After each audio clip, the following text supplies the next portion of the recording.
स्वागत है आप सभी का। मैं हूं गीतू चौहान। बुलेटिन की शुरुआत करते हैं। पीएम मोदी यूएई के 2 दिवसीय दौरे पर हैं। दौरे के दूसरे दिन आज पीएम मोदी ने अबू धाबी में हिंदू मंदिर का उद्घाटन किया। मंदिर के उद्घाटन पर पीएम मोदी ने अपने संबोधन में कहा कि मंदिर पूरी दुनिया के लिए सांप्रदायिक सौहार्द और एकता का प्रतीक होगा। उन्होंने आगे कहा कि मंदिर के निर्माण में यूएई सरकार की भूमिका सराहनीय है। दुनिया के लिए सांप्रदायिक सौहार्द और वैश्विक एकता का प्रतीक बनेगा।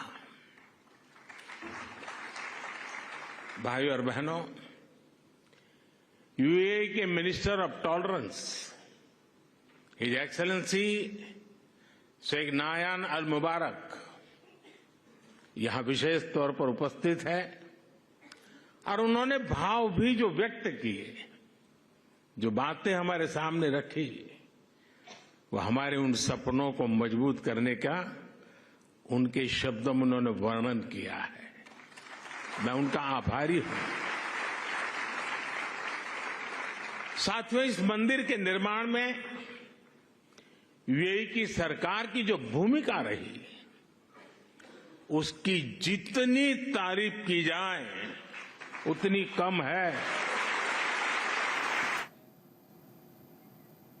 शराब घोटाले में दिल्ली के मुख्यमंत्री अरविंद केजरीवाल को ईडी की ओर से 6वां समन जारी किया गया है और ईडी ने केजरीवाल को 19 फरवरी को पेश होने के लिए कहा है। इससे पहले ईडी केजरीवाल को 5 समन जारी कर चुकी है।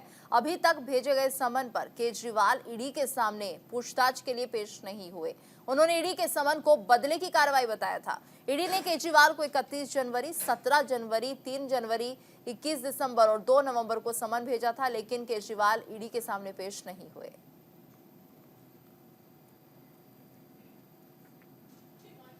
ईडी ने जम्मू कश्मीर में बड़ी कार्रवाई को अंजाम दिया है। ईडी ने पीएमएलए एक्ट के तहत मनी लॉन्ड्रिंग के केस में 3 आरोपियों को गिरफ्तार किया। श्रीनगर के अकबर भट्ट और फातिमा शाह को गिरफ्तार किया गया है और इसके अलावा अनंतनाग के अहमद शेख को भी ईडी ने गिरफ्तार किया। स्पेशल कोर्ट ने तीनों आरोपियों को 20 फरवरी तक ईडी की कस्टडी में भेज दिया है।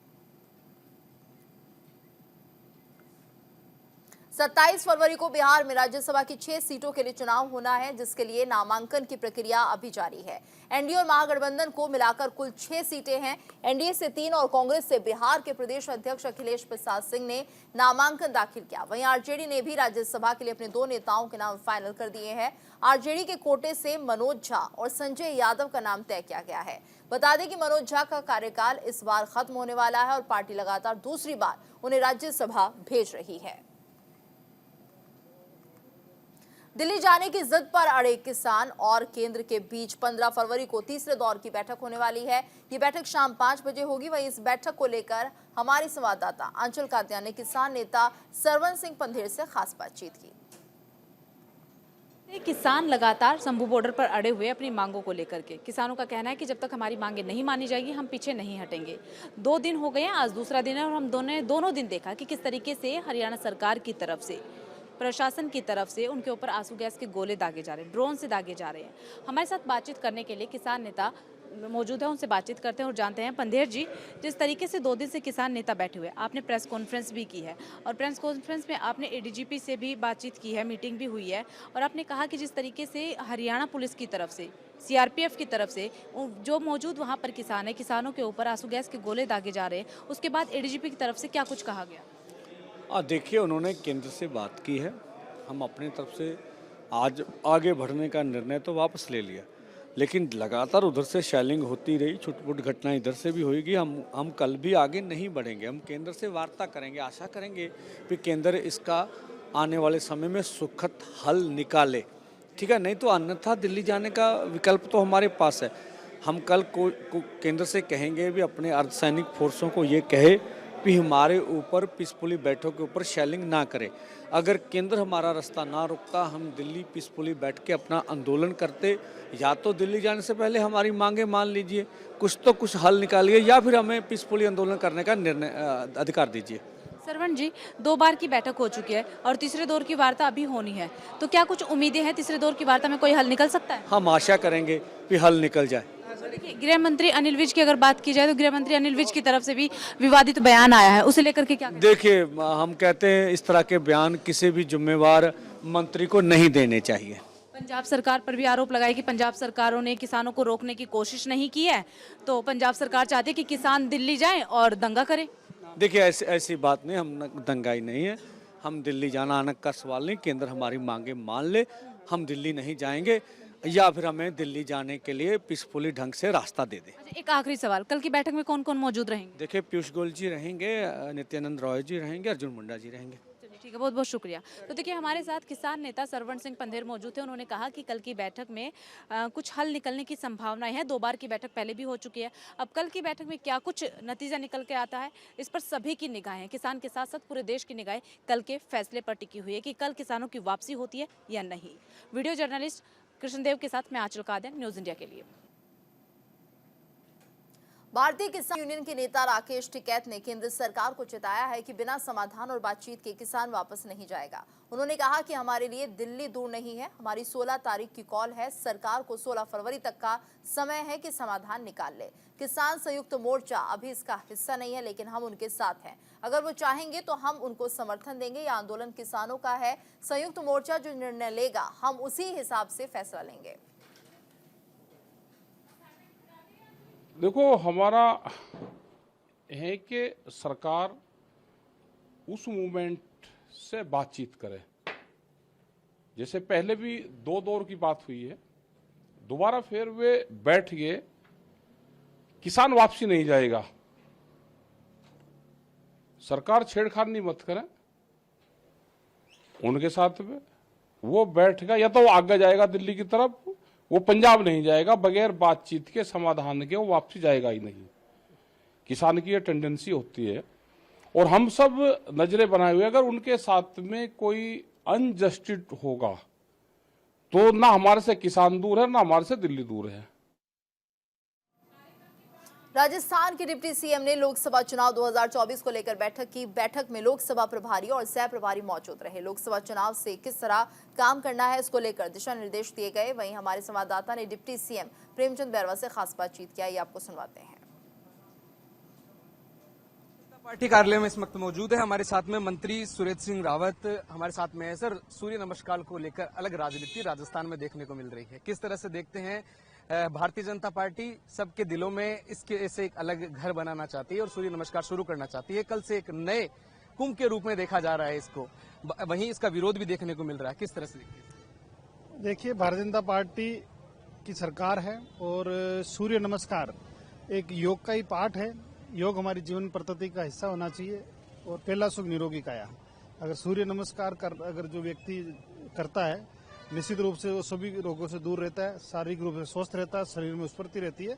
तो निश्चित रूप से जो चीज स्वास्थ्य से जुड़ी हो उसके अंदर कम से कम राजनीति नहीं करनी चाहिए भगवान के लिए, और क्यों पहला सुख निरोगी काया।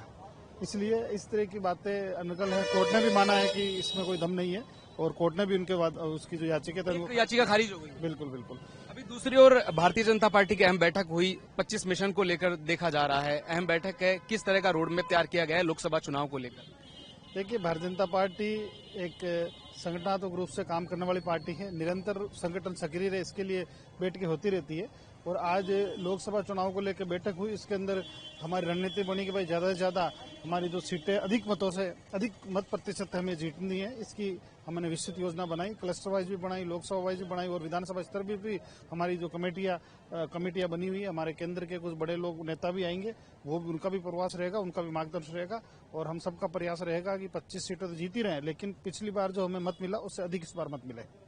कांग्रेस से सोनिया गांधी हैं, वो मैदान में है, नामांकन दाखिल कर दिया है, किस तरह से देखते हैं? देखिए, वो तो कांग्रेस पार्टी है, वो किसी को भी लड़ाए, उनका आंतरिक मामला है। लेकिन जहां तक भारतीय जनता पार्टी की बात है तो हमारे जो प्रत्याशी जब नामांकन भरेंगे निश्चित रूप से हम जीतेंगे। सुरेश सिंह रावत हमारे साथ में थे और 2025 की पूरा रोड मैप तैयार कर लिया गया है। चुनाव के अंदर 25 की 25 सीटें लेकर आने की तैयारी की जा रही है। बैठक का दौर धीरे धीरे समाप्त होता नजर आ रहा है और तैयारियां अब जो है रोड से लेकर जनता के दिल तक पहुंचने की तैयारी भारतीय जनता पार्टी कर रही है। मेरे सहयोगी सुनील शर्मा के साथ मैं दीपक कुमावत, न्यूज इंडिया। राजस्थान में 15 फरवरी को सभी स्कूलों में सूर्य नमस्कार का आयोजन होने जा रहा है और इसको लेकर राजस्थान की सभी सरकारी और प्राइवेट स्कूलों में एक साथ सामूहिक रूप से सूर्य नमस्कार किया जाएगा। इसको लेकर हमारे संवाददाता दीपक कुमावत ने शिक्षा मंत्री मदन दिलावर से खास बातचीत की। मंत्री मदन दिलावर जी हमारे साथ में हैं। सूर्य नमस्कार को लेकर एक तरफ भारतीय जनता पार्टी सबको निवेदन करती हुई नजर आ रही है, तो वहीं कुछ जगह इसका जो है विरोध देखने को मिल रहा है। किस तरह से इसको देखते हैं? राजस्थान में 7 करोड़ से ज्यादा जनसंख्या है, उसमें से किस गिने चुने लोग विरोध करते तो उसकी चिंता हम करते भी नहीं है, क्योंकि सूर्य भगवान सबको प्रकाश देता है, ये किसी के साथ भेदभाव करता नहीं। तो सूर्य भगवान जो सबको देता है, तो दाता का सबको आभार व्यक्त करना चाहिए, उसकी आराधना करना चाहिए। और इसलिए कल पूरा राजस्थान सूर्य नमस्कार करके सूर्य भगवान की आराधना करेगा। आज बैठक हुई है जो भारतीय जनता पार्टी कार्यालय के अंदर, जिसके तमाम बीजेपी के लीडर्स मौजूद रहे, सुनील बंसल जी भी मौजूद रहे। क्या उसमें निर्णय लिया गया लोकसभा चुनाव को लेकर? 25 की क्या तैयारी है? निर्णय पहले से तय है कि भारतीय जनता पार्टी राजस्थान में 25 में से 25 सीट जीतेगी, और माननीय बंसल साहब ने जो हमको मंत्र दिया है उसका एक ही सार है कि सब कार्यकर्ता पार्टी के काम में जुट जाएं। दिलावर जी, क्या रोड मैप तैयार किया गया है? मुद्दे क्या रहेंगे? क्योंकि अब चुनाव, विधानसभा का चुनाव जीता है भारतीय जनता पार्टी ने, अच्छी डिटेल बताएंगे पर बैठेंगे। मदन दिलावर जी हमारे साथ में थे, शिक्षा मंत्री हैं वर्तमान में, और सूर्य नमस्कार को लेकर राजस्थान के अंदर अलग राजनीति के किस्से देखने को मिल रहे हैं। और कल से जो है एक साथ मिलकर सभी जगह सूर्य नमस्कार का जो है योग शुरू किया जा रहा है। इसको एक योग की तरह देखा जा रहा है, जिसको लेकर कुछ जगह इसके अपोजिट के अंदर जो है इसका विरोध भी देखने को मिलता है। लेकिन राजस्थान में सूर्य नमस्कार को लेकर एक अहम राजनीति भी देखी जा रही है। मेरे सहयोगी सुनील शर्मा के साथ मैं दीपक कुमावत, न्यूज इंडिया, जयपुर। राहुल गांधी के भारत जोड़ो न्याय यात्रा 16 फरवरी को उत्तर प्रदेश के चंदौली में प्रवेश करेगी, और इसको लेकर कांग्रेस के प्रदेश अध्यक्ष अजय राय ने प्रेस कॉन्फ्रेंस की, और इस दौरान हमारे संवाददाता मदन मोहन ने कांग्रेस प्रदेश अध्यक्ष अजय राय से खास बातचीत की। है कि राहुल जी की यात्रा चंदौली में प्रवेश कर रही है 16 तारीख को, और वहाँ पे उनका बाबा कीनाराम की धरती पर स्वागत अभिनंदन। लाखों की संख्या में हमारे चंदौली के लोग, बनारस के लोग, गाजीपुर और निश्चित तौर से हमारे कार्यकर्ता स्वागत की शान करेंगे, और वहाँ से यात्रा शुरू होगी। फिर यात्रा आगे शहीद स्थल सैयद राजा में, जो सन 42 के आंदोलन में शहीद हुए थे, उनको वहाँ पर माल्यार्पण करके पूर्व यात्रा आगे आकर पड़ाव में बाबा अवधूत भगवान राम के स्थल के बगल में रात्रि विश्राम करेगा। इस यात्रा में क्या प्रियंका गांधी भी शामिल हैं? निश्चित तौर से हमारी बहन प्रियंका जी उसमें है, और पूरी यात्रा में राहुल जी के साथ। इसकी कोई जनसभा वगैरह भी? राहुल जी की यात्रा कई जगह जनसभा लिखी है, अमेठी में है, रायबरेली में है, बनारस में है, ये से लगातार उनकी सभाएं चल रही है। चंदौली में है, ये लगातार जनसभा। ये हमेशा ये चर्चा रहा है कि वाराणसी से जो है आपके चुनाव लड़ेगा कांग्रेस, तो क्या आपने प्रयास लगाया कि प्रियंका गांधी इस बार जो है वाराणसी से चुनाव लड़ेंगी? देखिए, ऐसा है, उनका पूरा प्रदेश है, और प्रदेश वो लोग यूपी से ही बिलोंग करता है पूरा परिवार। अब उनकी इच्छा होगी जहाँ से लड़ेंगी, हम एक एक कार्यकर्ता, बब्बर शेर कार्यकर्ता उनके साथ खड़ा, उनके साथ। उत्तर प्रदेश के मुख्यमंत्री योगी आदित्यनाथ गोरखपुर के 2 दिवसीय दौरे पर हैं। इस दौरान गोरखपुर को 317 करोड़ की विकास परियोजनाओं की सौगात दी। इसके साथ ही सीएम योगी कई कार्यक्रमों में भी शामिल हुए। आज 252 करोड़ रुपए से ज्यादा की लागत वाले 51 विकास परियोजनाओं का शिलान्यास किया। वहीं गुरुवार को 65 करोड़ रुपए की परियोजना का शिलान्यास और लोकार्पण करेंगे। अपने दौरे के दौरान सीएम योगी गांव चलो अभियान की शुरुआत भी उन्होंने की। साथ ही खाद कारखाना परिसर में आयोजित सामूहिक विवाह समारोह में शामिल होंगे और नवविवाहित जोड़ों को आशीर्वाद देंगे।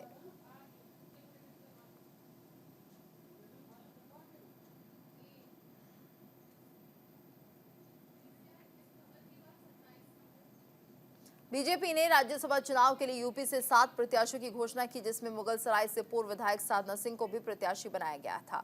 और बुधवार को राज्यसभा चुनाव के पूर्व विधायक साधना सिंह ने सीएम योगी, उप मुख्यमंत्री केशव प्रसाद मौर्य और ब्रजेश पाठक की मौजूदगी में अपना नामांकन दाखिल किया। इस दौरान साधना सिंह ने मुस्कान के साथ विक्ट्री साइन दिखाया।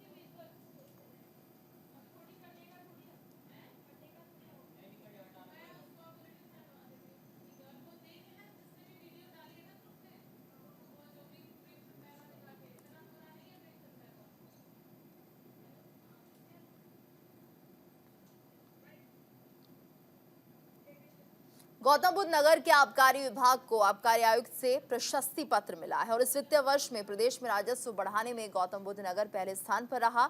जिले में करीब 1600 करोड़ रुपए की शराब बेची गई है। पिछले वर्ष के मुकाबले इस वर्ष 25% की वृद्धि हुई है। आबकारी विभाग ने पिछले 10 महीने में करीब 1600 करोड़ रुपए का राजस्व प्राप्त किया है। यहाँ के लोगों ने 10 महीने में 1600 करोड़ रुपए की शराब पी। गौतम बुद्ध नगर के जिला आबकारी अधिकारी सुबोध कुमार ने बताया कि इस वर्ष 2023-24 में हमें 2324 करोड़ रुपए का टारगेट दिया गया था। अभी 10 महीने में हमने करीब 1600 करोड़ रुपए के राजस्व को प्राप्त कर लिया है।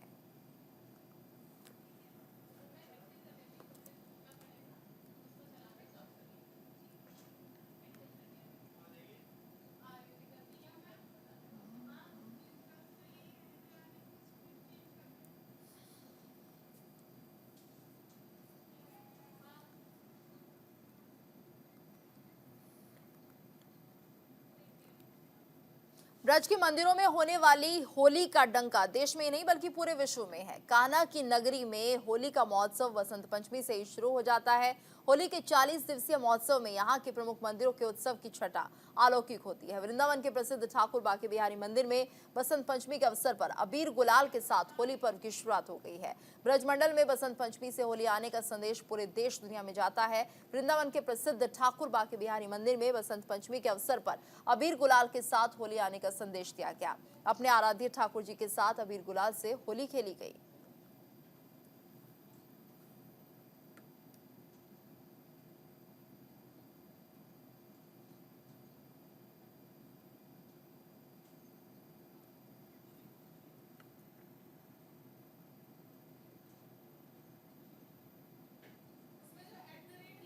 पीएम मोदी ने बीएपीएस मंदिर का उद्घाटन किया। कार्यक्रम के बाद पीएम मोदी ने ट्वीट किया और लिखा कि एक ऐसा भाव जिसे मैं हमेशा संजोकर रखूंगा।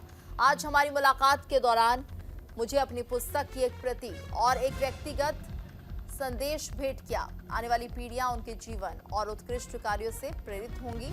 दुबई के विकास के प्रति उनका समर्पण और हमारे ग्रह के लिए उनका दृष्टिकोण उत्कृष्ट है।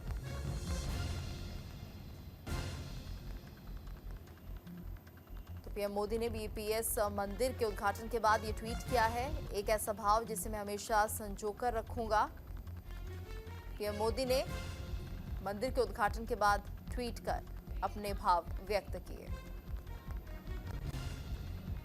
तो कार्यक्रम के बाद प्रधानमंत्री मोदी ने ये ट्वीट किया है और कहा कि एक ऐसा भाव जिसे मैं हमेशा संजोकर रखूंगा।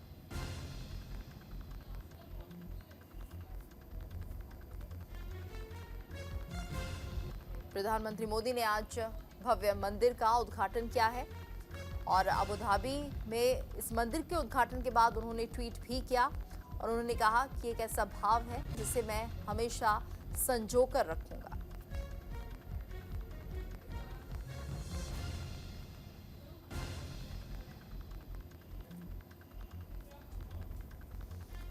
तो कार्यक्रम के बाद प्रधानमंत्री मोदी ने ये ट्वीट किया है और अपने मन की बात रखी है। उन्होंने कहा कि एक ऐसा भाव था जिसे मैं हमेशा संजोकर रखूंगा। आज प्रधानमंत्री मोदी अबू धाबी में भव्य मंदिर का उद्घाटन करते हुए दिखाई दिया और उसके बाद उन्होंने ये ट्वीट किया है।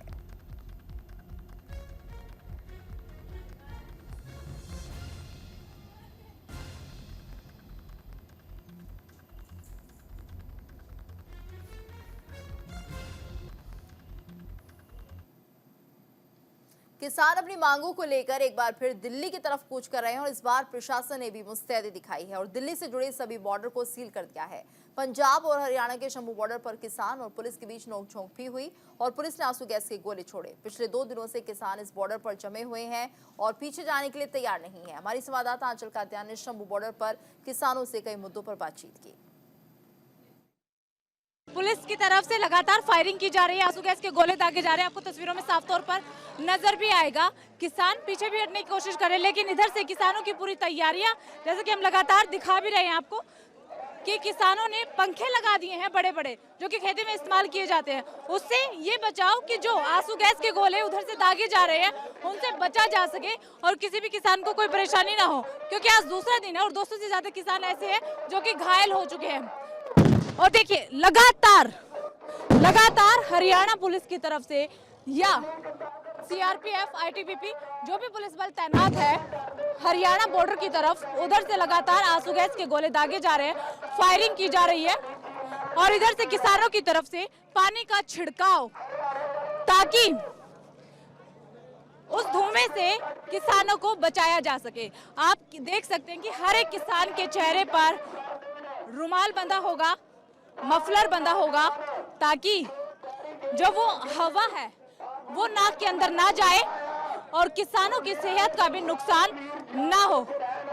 तो इन तस्वीरों में आपने देखा कि किस तरीके से, और ये सिर्फ आज की ही बात नहीं या फिर अभी की ही बात नहीं है, बल्कि लगातार दूसरा दिन है आज जो कि इस तरीके की हरकत हो रही है, इस तरीके की तस्वीरें देखने को मिल रही है। इसके साथ ही आप देख सकते हैं कि लगातार फायरिंग की जा रही है और कोई भी रोक नहीं है।